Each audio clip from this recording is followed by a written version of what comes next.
ပြန်လည်အသက်ဝင်ခဲ့တဲ့လီဗာပူးရဲ့ညာချမ်းတိုက်စစ်အားလုံးပဲမင်္ဂလာပါ MM Bookies ကနေပြန်လည်ကြိုဆိုလိုက်ပါတယ်လီဗာပူးအသင်းဟာဖူဟန်အသင်းကို2ဂိုးအကုန်မရှိနဲ့အနိုင်ယူပြီးပြိုင်ပွဲအရေးရမှာ3ပွဲစတိုက်ရှုံးနိမ့်ထားခဲ့တဲ့ဆိုရတဲ့မှတ်တမ်းကိုအဆုံးသတ်နိုင်ခဲ့ပါတယ်အခုနိုင်ပွဲကလီဗာပူးအတွက်တကယ်ကိုလိုအပ်နေတဲ့နိုင်ပွဲဆိုရင်လည်းမမှားပါဘူး Brighton, Manchester City နဲ့ Paris Saint-Germain တို့ကိုအရေးနှိမ့်ခဲ့ရတဲ့စိတ်ပြက်စရာခရီးချမ်းကိုဖျက်ကျော်ပြီးနောက်ဗရိတ်သက်တွေရှေ့မှာအစွမ်းကုန်တွန်းဖို့ကစားနိုင်ခဲ့တာဖြစ်ပါတယ်။တိုက်ဆိုင်မှာပဲရှုံးနိမ့်ခဲ့တဲ့3ပွဲစလုံးဟာအဝေးကွင်းထဲမှာဖြစ်ခဲ့ပြီးအခုနောက်ဆုံးရရှိခဲ့တဲ့နိုင်ပွဲ2ပွဲစလုံးဟာအိမ်ကွင်းမှာပဲဖြစ်နေတာကစိတ်ဝင်စားစရာပါ။ဒီအားလည်းကြောင့်လီဗာပူးကအမှတ်ပေးစရာအဆင့်9နေရာမှာဆက်လက်ရပ်တည်နိုင်ခဲ့ပါတယ်။အခုနှစ်မှာပရီးမီးယားလိဟာ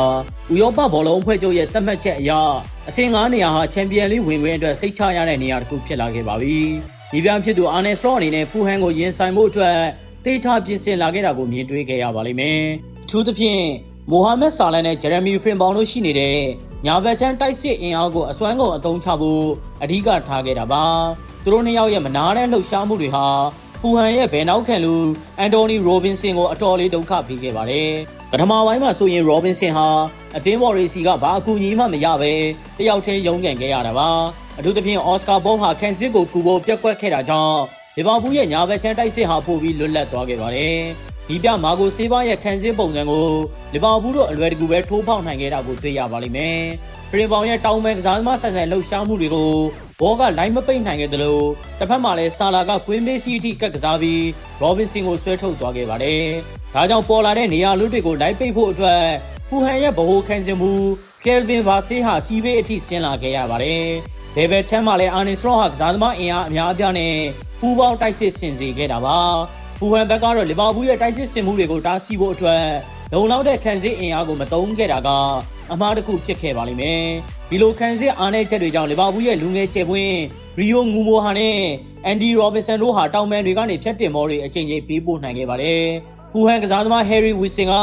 ခန်းစစ်ကိုကူညီဖို့ကြိုးစားခဲ့ပေမဲ့လီဗာပူးရဲ့တိုက်စစ်အရှိန်ကိုတော့မတားဆီးနိုင်ခဲ့ပါဘူးဒီလိုတောင်ပန်တွေကနေထိုးပေါက်မှုတွေကြောင့်ဖူဟန်ရဲ့ဗဟိုခံစစ်မှုတွေဖြစ်တဲ့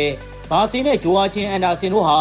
လူချင်းကွဲသွားခဲ့ပြီးဂိုးအေရီယာအတွင်းမှာနေရာလွတ်တွေအများကြီးပေါ်လာခဲ့ပါတယ်တကယ်လို့ကလီဗာပူးမှာဂိုးသွင်းဗီဇပြေဝတဲ့တိုက်စစ်မှုစစ်စစ်တယောက်ရှိနေမဲ့ဆိုရင်ဒီပွဲဟာဂိုးပြတ်သွားနိုင်တဲ့အနေအထားပါကိုဒီကပ်ဘောအနေနဲ့ဂိုးသွင်းဖို့ကြိုးစားခဲ့ပေမဲ့သူ့ရဲ့အဆုံးသက်အားနည်းမှုတွေကြောင့်ရရှိလာတဲ့အခွင့်အရေးတွေကိုအပိုင်းအသုံးမချနိုင်ခဲ့တာကတော့အနည်းငယ်နှမျောစရာပါပဲဘလို့ပဲဖြစ်ဖြစ်လီဗာပူးအတွက်တော့ဒီနိုင်ပွဲကရှုံးပွဲဆက်နေခဲ့တဲ့စိတ်ပြက်စရာတွေကိုမေးဖြောက်စေခဲ့သလိုရှေ့ဆက်ရမယ့်ပွဲစဉ်တွေအတွက်လည်းယုံကြည်မှုတွေပုံမရရှိစေနိုင်ခဲ့တဲ့ညတညဖြစ်ခဲ့ပါတယ်ဒီလိုရတာရှိတဲ့သုံးသက်ချက်တွေကိုအမြဲနားဆင်နိုင်ဖို့ MM Bookies ကို like and follow လုပ်ထားပေးဖို့ပြောကြရင်ဆုံးသက်ပါရစေကျေးဇူးတင်ပါတယ်